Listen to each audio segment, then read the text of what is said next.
Quais são os melhores fundos de laje, na sua opinião? Cara, Não que estejam baratos, né? Nem sempre... Nem Ó, sempre o que é muito bom vai estar barato, eu né? gosto muito do trabalho hoje do pessoal da VBI, que eles fazem lá no PVBI. Tá? PVBI tem... São 4 imóveis, não são? Tem mais. Mas só que é de já. Então, excelência. tá fazendo São excelente Paulo, qualidade. Né? É tudo Faria Lima ali, né? Exato. JK. A localização é excelente. Eu gosto do trabalho que eles estão fazendo. Não lembro aqui questão de desconto de cabeça ou não, pra falar se ele tem desconto hoje. Mas eu gosto do pessoal. O KNRI, ele não é um fundo só de lajes, mas a forma que eles lidam com as lajes ali, eu acho muito boa também.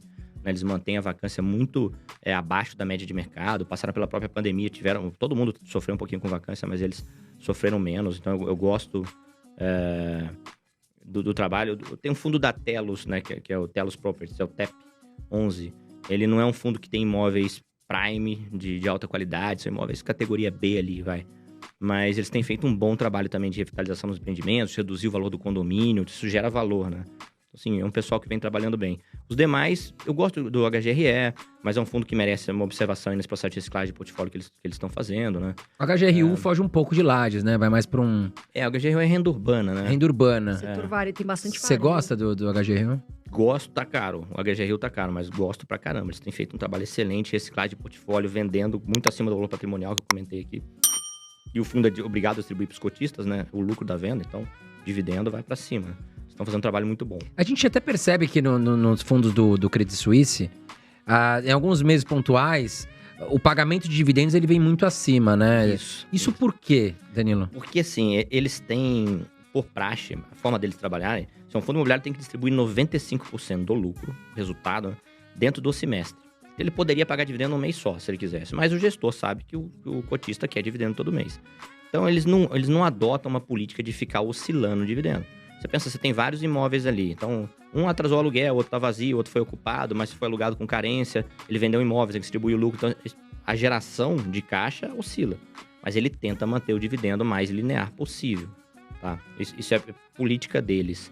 Só que ele tem que distribuir o restante para dar aquela regra dos 95% no final do semestre. Então, no final do semestre, ele vai lá e distribui a diferença. Ele mantém um pouquinho abaixo da geração de maneira linear, tá? E aí, ele vem no final do mês, no final do semestre e paga. Os fundos da CSHG, quando a gente recomenda, cara, a gente faz a projeção de fluxo de caixa com dividendo linear, que eles mantêm muito naquela faixa mesmo, sem oscilar. Cara, e o que vem é lucro. Então, você conseguir entrar com desconto ali é excelente. Fica até fácil para o analista, né, trabalhar. E a questão, por exemplo, né? Porque o HGRU, ele tem... A maioria dos imóveis ali é lojas pernambucanas, né? Sim, sim. Isso te dá medo? Porque se der um problema, como deu Americanas, é um fundo que é pro pessoal ficar mais atento? Sim. Vou pegar um outro exemplo para fazer um paralelo. Que a gente pega o TRXF, que ele tá Pão de Açúcar, por exemplo. A gente vai ver nesses fundos de renda urbana essa característica de concentração de inquilino. Eu acho que é um segmento que deve crescer e talvez venham novos fundos aí, inclusive. Porque um varejista, qual o interesse do Pão de Açúcar vender uma loja? Qual o pernambucano vender uma loja? Ele vai vender 30, 40, 50. Para ele comprar, ele vai ter que concentrar naquele momento e depois ir crescendo para diluir. Então, sim, existe o risco ali. Por outro lado, geralmente é contrato atípico, que vai dar uma estabilidade na renda. Aí você vai avaliar os imóveis. Será que esses imóveis são bons? Será que se o inquilino sair ou quebrar, eu consigo alugar para alguém? Consigo vender para alguém? E aí você vai diminuir, você vai calcular ali um prêmio de risco que você quer receber para poder investir naquele fundo, né? Quanto que faz sentido eu investir aqui em função desse risco que eu estou correndo? Sim, você está correndo um risco. E aí eu vou definir um preço teto, é o que a gente faz em função do risco. Então, de repente, se fosse um fundo mais diversificado, eu poderia pagar um pouco mais por ele. Como tem esse risco, eu vou pagar um pouco menos. E o mais importante, a gente fala, a nossa carteira recomendada hoje tem 20 fundos. Então, o investidor não vai ter mais de 5% em nenhum deles. Tá? Então, qualquer problema que passar por todos os nossos filtros não vai afetar o investidor.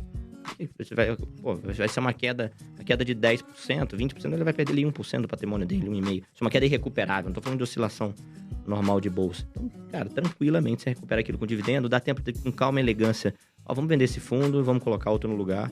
A gente gosta muito de dar paz e tranquilidade também pro. Porque senão não adianta, no final do dia o investidor fica maluco, né? Exatamente. Porque tem aquele investidor que ele fica o dia todo no home broker. Tem. Fica lá no investe.com, câmbio, né? O dólar, aí vai lá, nomezinho e tal. Isso é uma loucura. loucura, né? A gente fala muito dessa questão de emocional. Porque se for pra pessoa dormir mal, né, André, e ficar desesperado, é complicado, né, Danilo? Então, Sem quer dizer, dúvida vocês priorizam a questão de ter essa... A gente constrói a carteira lá de fundo imobiliário, né? Que eu sou de fundo imobiliário, a gente tem outras carteiras lá também. Mas a carteira de fundo imobiliário, a gente tem alguns pilares pré-definidos, né? A gente não fica muito... Assim, esse fundo é bom ou é ruim? Ou a gente vai recomendar porque pode valorizar? Não é só isso, né? Então a gente quer bater o IFIX, óbvio, porque é uma carteira profissional. Eu quero entregar uma estratégia que o assinante consiga executar. E se eu ficar trocando os fundos da carteira toda hora, ninguém consegue executar. Você entrega o relatório pro cara sexta-feira, ele vai ler quarta-feira da semana seguinte. E não tem tempo, às vezes, de ir pro home broker. Então eu tenho que entregar uma estratégia, eu tenho que superar o mercado com uma estratégia que ele consiga executar. E por fim, dar tranquilidade. O que eu chamo de tranquilidade?